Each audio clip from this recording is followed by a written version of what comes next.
மூட நம்பிக்கைகளுக்கு என்ன காரணம்? மனிதர்கள் ஏன் மூட நம்பிக்கை? அறிவு இல்லை, பிற உயிர்களுக்கு கூட அறிவு இருக்குது, நமக்கு ஏன் அறிவு இல்லை? பிற உயிர்கள் சாமியை கும்பிட்றதில்ல, நாம் ஏன் கடவுளை தேடி போகிறோம்? அதுக்கு வேறு ஒன்றும் இல்லைங்க, உணவு போதை தான் காரணம். நாம் சாப்பிட்ற உணவு ஒரு போதை உணவு. அரிசி, கேழ்வரகு, கோதுமை இருக்குல்ல, இது நமது ஒரு மனித உடம்புக்குன்னு இயல்பாக ஒரு வலிமையை தாங்குகிற சக்தி இருக்குது. அதை விட அதிகமான வலிமை. இது ஒரு ஊக்க மருந்து. அந்த ஊக்க மருந்து நம்ம சாப்பிட்றதுனால நமக்கு அதிகமான வலிமை வந்த உடனே நம்மளை நம்ம பெருசாக நினச்சிக்கிறோம்.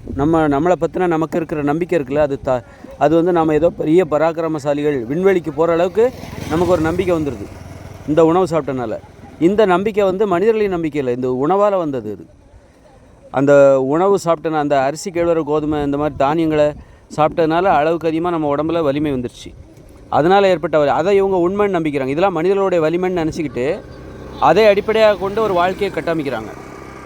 இந்த வலிமையை அடிப்படையாக, மனிதர்களுடைய வலிமை இப்படிப்பட்டது தான், எப்போதுமே இந்த வலிமை இருக்கும் அப்படின்னு நினச்சிட்டு, அப்போ அதுக்கு தகுந்த மாதிரி நம்முடைய வலிமைக்கு நாம் என்ன பண்ணணும்? விண்வெளிக்கு போகணும், அப்புறம் பெரிய பிரம்மாண்டமான மாளிகைகளில் தான் குடியிருக்கணும், காங்கிரீட் கட்டடங்களில் தான் நம்ம குடியிருக்கணும், சாதாரண குடிசை வீட்டிலலாம் இருக்கக்கூடாது, அது அசிங்கம், எளிமையை தாழ்வான்னு நினைக்கிறது. இந்த வலிமை வந்த உடனே நம்ம எளிய குடிசையில் வசிப்பதெல்லாம் நம்ம தாழ்வான்னு நினைக்கிறோம்.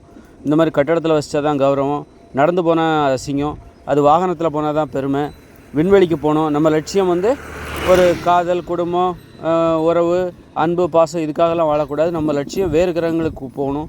இப்படிப்பட்ட அந்த நம்பிக்கையை எது கொடுக்குதுன்னா அளவுக்கு அதிகமான வலிமை. அந்த உணவு சாப்பிடுவதால், உணவு போதை, ஊக்க மருந்தாக இருக்கிற அந்த அரிசி, கேழ்வரகு, அதை சாப்பிட்டனால ஏற்படுகிற அளவுக்கு அதிகமான வலிமை தான் இப்படிப்பட்ட தப்பான நம்பிக்கைகளை நமக்கு ஏற்படுத்துது. தப்பான நம்பிக்கைகள், அதான் மூட நம்பிக்கைன்றது. இது அடிப்படையாக. அதனால தான் நம்ம மனிதர்களை நம்ம வணங்குறது கிடையாது. நம்ம கடவுளை ஏன் வணங்குறோன்னா, கடவுளுக்காக நம்ம கற்பிக்கிற வலிமை சக்திகள் இருக்குல்ல, ஆற்றல். அவர் பெரிய பராக்கிரமசாலி, கடவுள் எங்கே வேணாலும் இருப்பார், வானத்திலையும் பறப்பார், நமக்கு வேண்டியதை அள்ளி தருவார். ஏன்னா நம்ம மிகப்பெரிய வலிமை உடையவர்களாக நாம் உணர்கிறோம்.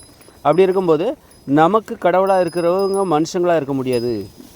மனுஷங்களால் நமது ஆசைகளை பூர்த்தி பண்ணாது, கடவுளால் தான் முடியும். ஏன்னா கடவுளுக்கு மிகப்பெரிய ஆற்றல் இருக்குது. அவங்க தான் நமக்கு கடவுளாக இருக்க முடியுமே தவிர மனிதர்கள் நமக்கு கடவுளாக இருக்க முடியாது, இயற்கை நமக்கு கடவுளாக இருக்க முடியாது. அந்த மாதிரி இந்த உணவு போதை தான் மூட நம்பிக்கைகளுக்கு காரணம், தவறான நம்பிக்கைகளுக்கு காரணம்.